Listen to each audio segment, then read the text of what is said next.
Hello everyone, welcome back to my channel. তো আজকে আমি যে ভ্যাকেন্সির আপডেটটা নিয়ে এসেছি, তোমরা দেখতেই পাচ্ছ টোটাল ভ্যাকেন্সি রয়েছে 1479।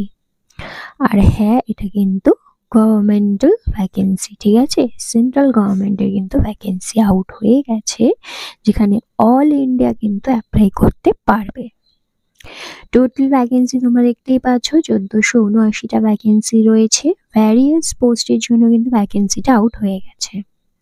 নার্সিং অফিসার রয়েছে, ওটি অ্যাসিস্ট্যান্ট রয়েছে, জুনিয়র অ্যাকাউন্ট অফিসার রয়েছে এবং আদার্স পোস্টেরও কিন্তু ভ্যাকেন্সি আছে। এজ লিমিট তোমরা দেখতে পাচ্ছ 18 থেকে 40 বছর অবধি থাকলেই তোমরা অ্যাপ্লাই করতে পারবে। পে স্কেল তোমরা দেখতে পাচ্ছ 7th লেভেলের কিন্তু পে তোমাদের করা হবে। এডুকেশনাল কোয়ালিফিকেশন যদি বলি, সেক্ষেত্রে তোমরা দেখতে পাচ্ছ 10th 12 ডিপ্লোমা ডিগ্রি পিজি যারা করেছো তারা কিন্তু অ্যাপ্লাই করতে পারবে।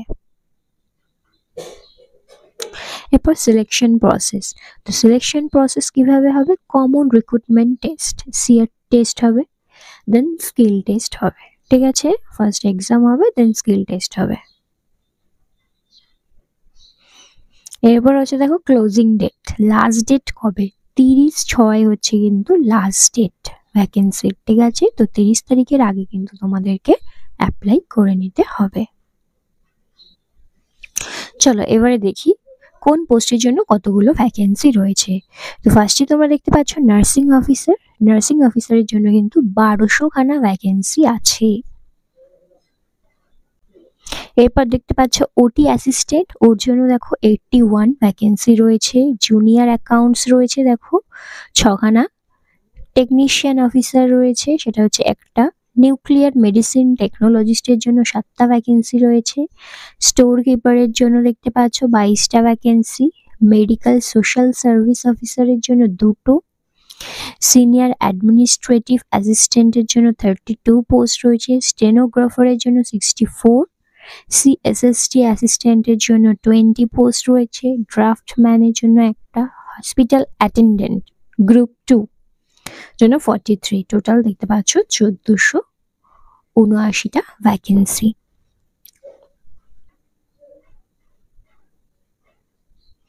এরপর দেখতে পাচ্ছ পে স্কেল। তো দেখতেই পাচ্ছ লেভেল 7th লেভেলে কিন্তু পে করা হবে নার্সিং অফিসারকে, মানে তোমার স্টার্টিং স্যালারি হবে 44,900 থেকে 1,42,400।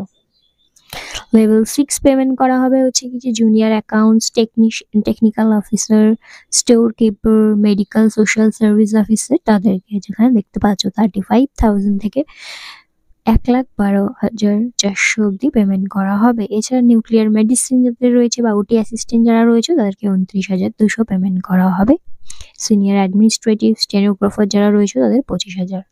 আর যারা হসপিটাল অ্যাটেন্ডেন্ট রয়েছে তাদেরকে 18,000 পেমেন্ট করা হবে। তো এখানে দেখতে পাচ্ছ পে স্কেল বেশ ভালোই আছে। এবার তোমরা দেখতে পাচ্ছ এজ লিমিট 18 থেকে 40 হলেই কিন্তু অ্যাপ্লাই করে নিতে পারবে। এজ রিল্যাক্সেশনও পেয়ে যাবে, যেমন এসসি এসটি ওবিসি ক্যান্ডিডেটরা 5 ইয়ার্সের কিন্তু এজ রিল্যাক্সেশন পেয়ে যাবে। যারা পার্মানেন্ট গভর্নমেন্ট এমপ্লয়ি রয়েছে তারা 5 ইয়ার্সের, বা এক্স সার্ভিসম্যান যারা রয়েছে তারাও কিন্তু 5 ইয়ার্সের এজ রিল্যাক্সেশন পেয়ে যাবে, ঠিক আছে? As per government rule. এরপর দেখো সিলেকশন প্রসেস। তো সিলেকশন প্রসেস দেখতে পাচ্ছ অবজেক্টিভ টেস্ট হবে ইন ইংলিশ। সেক্ষেত্রে কি হবে, গ্রুপ ডি ছাড়া বাকি যা যা পোস্ট রয়েছে তার জন্য কিন্তু সিআরটি টেস্ট হবে, ঠিক আছে? মিনিমাম 50% মার্কস পেলেই কিন্তু তুমি কোয়ালিফাই করে যাবে। আর আনরিজার্ভ ওবিসি ইডাব্লিউএস মিনিমাম 50% কিন্তু মার্কস পেতে হবে। আর এসসি এসটি 45% মার্কস পেলেই কিন্তু কোয়ালিফাই করে যাবে। এরপর টেস্ট স্কিল হবে, মানে স্কিল টেস্ট হবে। তার জন্য কি করতে হবে, যারা stenographer, senior administrative assistant, qualifying nature, shortlisted 3:1 ratio based on CRT marks, ঠিক আছে? এরপর স্কিল টেস্ট হবে। সিআরটি হয়ে যাওয়ার পরে কিন্তু এই স্কিল টেস্টটা হবে। টাই ব্রেকিং রয়েছে, ধরো দুজনের সেম মার্কস পেলে সেক্ষেত্রে কিন্তু টাই ব্রেকিং হবে। কি বেসিসে? দেখো টোটাল মার্কসের বেসিসে, এজের বেসিসে, কতগুলো নেগেটিভ মার্কিং করেছো তার বেসিসে, কোর্স সিলেকশন মার্কস আর অ্যাপ্লিকেশন নাম্বার, সেই বেসিসে কিন্তু হবে টাই ব্রেকিংটা। এরপর কি আছে document verification and medical fitness. এরপর দেখতে পাচ্ছ অ্যাপ্লিকেশন ফি কিন্তু তোমাদের পেমেন্ট করতে হবে। দেখতে পাচ্ছ আনরিজার্ভ ওবিসি ইডাব্লিউএস এর জন্য 1180 টাকা পেমেন্ট করতে হবে। এসসি এসটি যারা রয়েছে 708 টাকা পেমেন্ট করতে হবে। ঠিক আছে, যেটা হচ্ছে কি যে অনলি ফায়ার এসবিআই পেমেন্ট। ঠিক আছে, এসবিআই পেমেন্ট দিয়ে কিন্তু করতে হবে। চলো এরপর তোমাদের আমি তাহলে অফিসিয়াল নোটিশটা দেখিয়ে দিই। তো দেখতেই পাচ্ছ আমি চলে এসেছি এর অফিসিয়াল নোটিশটা নিয়ে। দেখতেই পাচ্ছ অ্যাডভার্টাইজমেন্ট নাম্বারটা এখানে রয়েছে। কম্পিউটার বেসড কিন্তু এক্সামটা হবে। ভ্যাকেন্সিটা আউট হয়েছে দেখতেই পাচ্ছ তোমরা, Sanjay Gandhi post graduate institute of medical science. ঠিক আছে, এখান থেকে কিন্তু ভ্যাকেন্সিটা আউট হয়েছে, যেটা এক্সামের বেসিসে কিন্তু তোমাদের সিলেকশন হবে।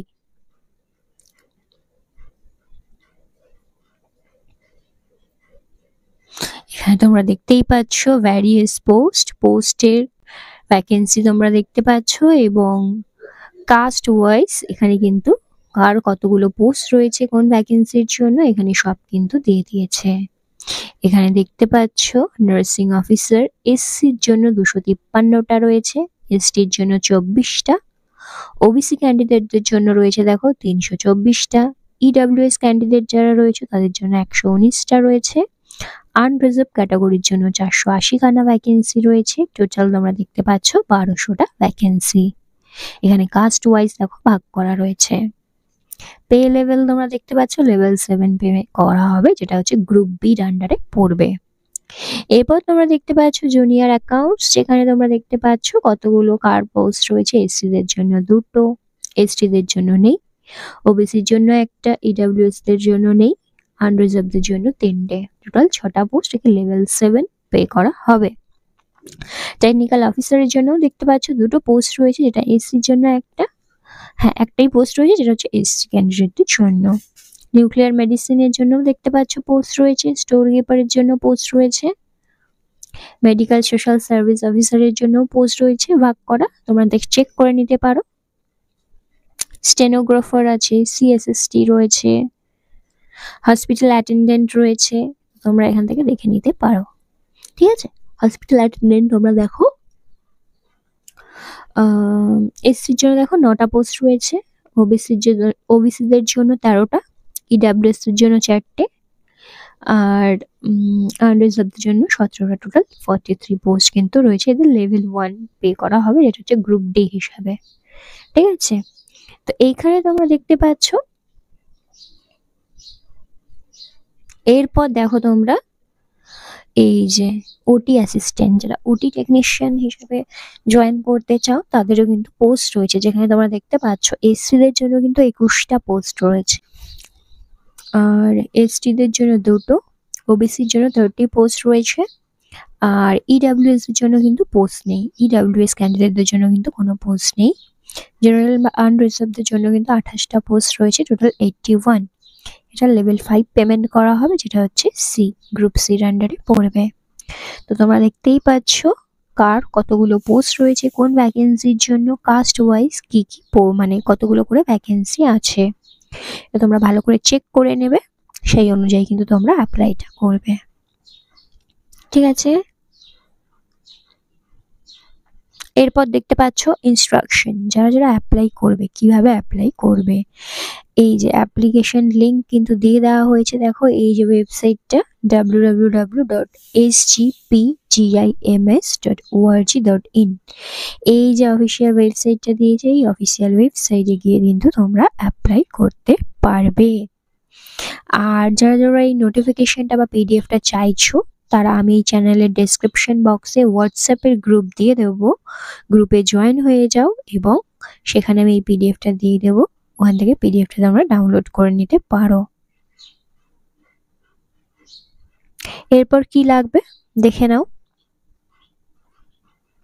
মোবাইল নাম্বার, মেল, আধার কার্ড নাম্বার, এগুলো দিয়ে কিন্তু তোমাদের অ্যাপ্লিকেশন ফর্মটা ফিল আপ করতে হবে। তাই তোমরা ঠিকঠাক ভাবে মোবাইল নাম্বার আর মেল আইডিটা দেবে। ঠিক আছে?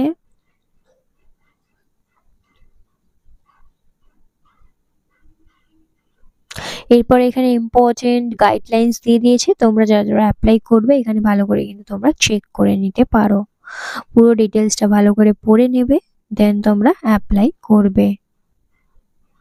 ঠিক আছে? ভ্যাকেন্সিটা কিন্তু আমি তোমাদের আগেও বলেছি যে Sanjay Gandhi post graduate institute of medical science, এখান থেকে কিন্তু ভ্যাকেন্সিটা আউট হয়েছে, যেটা আছে কোথায়? লখনৌতে। লখনৌতে কিন্তু আছে Sanjay Gandhi post graduate institute of medical science.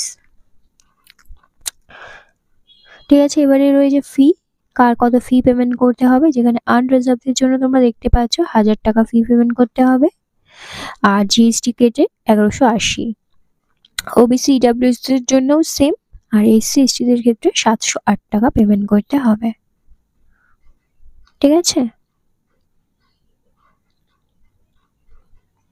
তো এখান থেকে তোমরা যারা অ্যাপ্লাই করবে তো ভালো করে ডিটেলসটা তোমরা পড়ে নেবে, দেন তোমরা অ্যাপ্লাই করবে। ঠিক আছে? এজ রিল্যাক্সেশন কিন্তু তোমরা পেয়ে যাবে অ্যাকর্ডিং টু গভর্নমেন্ট রুল। হ্যাঁ, এবারে হচ্ছে কি যে কোয়ালিফিকেশন মানে এলিজিবিলিটি কি, কারা কারা অ্যাপ্লাই করতে পারবে। তো ফার্স্ট দেখতে পাচ্ছ নার্সিং অফিসার পোস্ট। নার্সিং অফিসারের জন্য কি কোয়ালিফিকেশন লাগবে? বিএসসি নার্সিং থাকলে, ইন্ডিয়ান নার্সিং কাউন্সিল বা স্টেট নার্সিং কাউন্সিল থাকলেই অ্যাপ্লাই করতে পারবে। যারা পোস্ট বেসিক করেছো তারাও কিন্তু অ্যাপ্লাই করতে পারবে, রেজিস্ট্রেশন কিন্তু লাগবে স্টেটের বা ইন্ডিয়ান নার্সিং কাউন্সিলের রেজিস্ট্রেশন থাকলেই কিন্তু অ্যাপ্লাই করতে পারবে। এছাড়া জিএনএম যারা করেছো, দেখো diploma in GNM nursing from an Indian nursing council, যারা ডিপ্লোমা করেছো তারাও কিন্তু অ্যাপ্লাই করতে পারবে। সেটা স্টেট নার্সিং কাউন্সিল বা ইন্ডিয়ান নার্সিং কাউন্সিলের রেজিস্ট্রেশন থাকতে হবে। সেক্ষেত্রে জিএনএমদের ক্ষেত্রে কিন্তু বলেছে মিনিমাম 50 বেডের হসপিটাল থেকে 2 ইয়ার্সের এক্সপিরিয়েন্স কিন্তু চেয়েছে। ঠিক আছে? যারা বিএসসি বা পোস্ট বেসিক করেছো তাদের ক্ষেত্রে কিন্তু কোনো রকম এক্সপিরিয়েন্স লাগছে না, কিন্তু যারা জিএনএম করেছো সেক্ষেত্রে বলছে কি 50 বেডের হসপিটাল থেকে 2 ইয়ার্সের কিন্তু এক্সপিরিয়েন্স লাগবে। জুনিয়র অ্যাকাউন্ট অফিসারের জন্য এখানে চেক করে নেবে কি কি রয়েছে। টেকনিক্যাল অফিসারের জন্য তোমরা দেখে নিতে পারো। নিউক্লিয়ার মেডিসিন টেকনোলজিস্টের জন্য দেখতে পাচ্ছ বিএসসি ইন লাইফ সায়েন্স হতে হবে and other science plus 1 year diploma থাকতে হবে in medical radiation and stethoscope technique. ঠিক আছে? স্টোর কিপারও চেক করে নিতে পারো। Medical social service officer, senior administrative assistant তোমরা সবাই চেক করে নেবে। স্টেনোগ্রাফার কি কোয়ালিফিকেশন রয়েছে। এরপর দেখাবো ওটি অ্যাসিস্ট্যান্ট। ওটি অ্যাসিস্ট্যান্টের জন্য কি চেয়েছে দেখো, বিএসসি থাকতে হবে অ্যানেস্থেশিয়া অ্যান্ড অপারেশন থিয়েটার টেকনোলজিস্টের ওপর, বা বিএসসি ওটি টেকনোলজি করতে পারো, বা BSc anaesthesia technology from a recognized university or institute, যেটা ইন্ডিয়ান নার্সিং কাউন্সিল দ্বারা রেকগনাইজ থাকবে এরকম কোনো ইনস্টিটিউট থেকে তোমরা যদি বিএসসি ইন ওটি টেকনিশিয়ান করে থাকো বা অ্যানেস্থেশিয়া টেকনোলজি করে থাকো তাহলে কিন্তু তোমরা অ্যাপ্লাই করতে পারবে।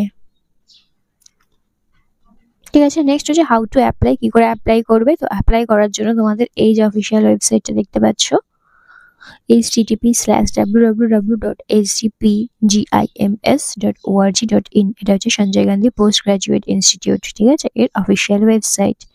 এই ওয়েবসাইটে গিয়ে কিন্তু তোমাদের ফর্মটা অনলাইনে ফিল আপ করতে হবে। ফিল আপ করার জন্য কি কি জিনিস লাগবে এটা নোট ডাউন করে নাও। রিসেন্ট কালার্ড ফটোগ্রাফ লাগবে, স্ক্যান করতে হবে সিগনেচার, যেটা 80 কেবির মধ্যে কিন্তু হতে হবে। Valid mail ID and mobile number লাগবে। স্ক্যান্ড ইমেজ থাকবে, স্ক্যান করতে হবে। মার্কশিটগুলো, সার্টিফিকেট, যত কিছু তোমাদের ডকুমেন্টস হচ্ছে সবগুলো স্ক্যান করতে হবে। আর ক্যাটাগরি যদি তোমাদের থাকে কোনো, সেই ক্যাটাগরি প্লাস ডোমিসাইল সার্টিফিকেটও কিন্তু লাগবে। আর যদি কোনো এক্সপিরিয়েন্স থাকে সেক্ষেত্রে এক্সপিরিয়েন্স সার্টিফিকেট কিন্তু তোমাদের লাগবে। এগুলো কিন্তু স্ক্যান করে রাখবে যখন তোমরা ফর্মটা ফিল আপ করতে যাবে। Valid mail ID and mobile number কিন্তু ম্যান্ডেটরি, আমি কিন্তু সব ভিডিওতে বলি, তো এখানে কিন্তু বলে দিয়েছে ম্যান্ডেটরি সাবমিশনের টাইমে, ফর্মটা সাবমিশনের টাইমে। ঠিক আছে? তো এরকমভাবে এত কিছু কিন্তু লাগবে ফর্ম ফিল আপের সময়।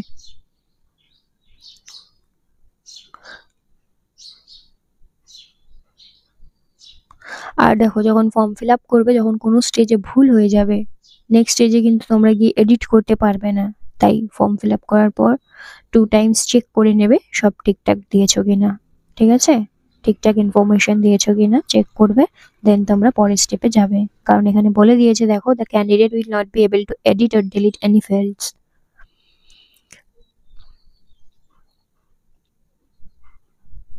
Steps to be followed to fill up the online application. এই যে দেখতে পাচ্ছ ওয়েবসাইটে দিয়ে দিয়েছে কি কি স্টেপ তোমাকে ফলো করতে হবে। ফার্স্টে ওয়েবসাইটে যেতে হবে, দেন ক্যান্ডিডেটকে কি করতে হবে, নেম, পোস্ট, কোন পোস্টের জন্য অ্যাপ্লাই করছো, date of birth, mail ID, mobile number দিয়ে দিতে হবে। ঠিক আছে, মোবাইল নাম্বার দেওয়ার পর এখানে কি করতে হবে, রেজিস্টার ফর নিউ ইউজার হিসাবে রেজিস্ট্রেশন করতে হবে। রেজিস্ট্রেশন হয়ে যাওয়ার পর কি করতে হবে, মোবাইল নাম্বার দিতে হবে। এই যে মোবাইল নাম্বারের মধ্যে একটা পাসওয়ার্ড যাবে, আর মেল আইডিতেও একটা পাসওয়ার্ড যাবে। ঠিক আছে, এরপর কি করতে হবে, অ্যাপ্লিকেশন ফর্মের জন্য তোমাকে কি করতে হবে, ক্যান্ডিডেটকে অ্যাপ্লিকেশন ফর্ম যেটা আসবে সেটা তোমাকে ফিল আপ করতে হবে।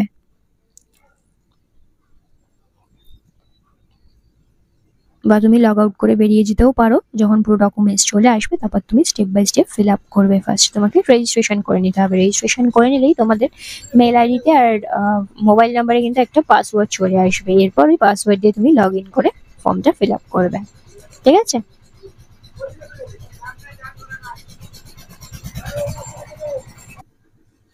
এখানে কিন্তু পুরো স্টেপটা বলে দিয়েছে ফর্ম ফিল আপের, তো তোমরা স্টেপগুলো দেখে দেখে ফিল আপ করবে। অনলাইন পেমেন্ট করতে হবে, যেটা debit card, credit card, SBI, net banking এর মাধ্যমেও কিন্তু তোমরা পেমেন্ট করতে পারো। ঠিক আছে, দেখো এরপর বলছে কি অনলাইন এক্সামিনেশন। তো অনলাইন কিন্তু এক্সাম হবে, সিবিটি টেস্ট হবে, তোমরা জানোই কম্পিউটার বেসড টেস্ট হবে। আর এক্সাম সেন্টার বা এক্সাম সিটি যেটা রয়েছে সেখানে কি বলছে যে SGPGIMs reserves the right to cancel any of the examination city center or at some other cities। মানে তোমাকে শুধুমাত্র লখনৌ থেকে এক্সাম দিতে হবে না, তুমি আদার সিটি থেকেও কিন্তু তুমি এক্সাম দিতে পারো। এখানে এটাই বলেছে যে আদার সিটি যেটা রয়েছে, ধরো কেউ কলকাতা থেকে অ্যাপ্লাই করলে তোমাদের কলকাতাতেও কিন্তু এক্সামিনেশন সেন্টার পড়তে পারে। ঠিক আছে, এটা কিন্তু যে ওয়েবসাইটে তোমরা অ্যাপ্লাই করবে ওখান থেকে কিন্তু ওরা দিয়ে দেবে। আর তোমরা দেখতেই পাচ্ছ এক্সাম যেটা হবে সেটা কিন্তু ইংলিশ ল্যাঙ্গুয়েজেই কিন্তু এক্সামটা হবে।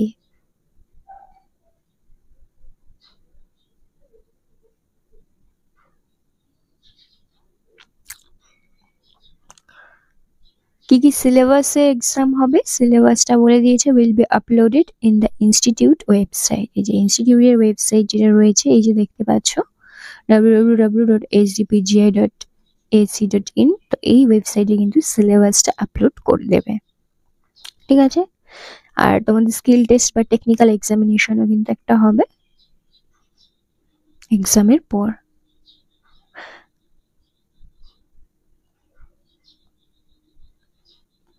যারা যারা এই যে সিবিটি টেস্টটা দিয়ে তোমরা কোয়ালিফাই করে যাবে, নেক্সট স্টেপে তাদের হবে এই টেকনিক্যাল টেস্টটা। ঠিক আছে, আর একটা জিনিস দেখে নাও, এখানে আর একটা জিনিস বলা হয়েছে খুবই ইম্পর্টেন্ট, তোমাদের জানতে হবে, সেটা হচ্ছে ফাইনাল মেরিট লিস্ট।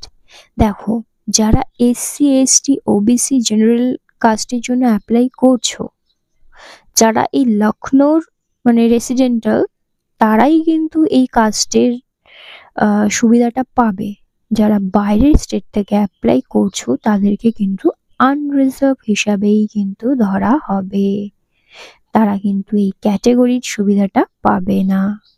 ঠিক আছে, এই জিনিসটা কিন্তু তোমাদেরকে ভালো করে জেনে নিতে হবে। যারা আদার স্টেট থেকে অ্যাপ্লাই করছো তাদের সবাইকে আনরিজার্ভ ক্যাটাগরির আন্ডারে ধরা হবে। রিজার্ভেশনের সুবিধাটা শুধুমাত্র যারা লখনৌ স্টেট থেকে করছে তারাই কিন্তু পাবে। এখানে কিন্তু এই কথাটা ক্লিয়ার ভাবে বলে দিয়েছে। তো তোমরা যারা যারা অ্যাপ্লাই করবে ভালো করে পিডিএফটা পড়ে নেবে, দেন তোমরা কিন্তু অ্যাপ্লাইটা করবে। তো এটাই ছিল তোমাদের টোটাল আপডেটটা। কারোর যদি কোনো কোয়ারিজ থাকে আমাকে কমেন্ট বক্সে কমেন্ট করতে পারো, কারোর যদি কোনো বুঝতে অসুবিধা হয় আমাকে কমেন্ট বক্সে কমেন্ট করো। আমি তোমাদের সব কমেন্টের রিপ্লাই করে দেব।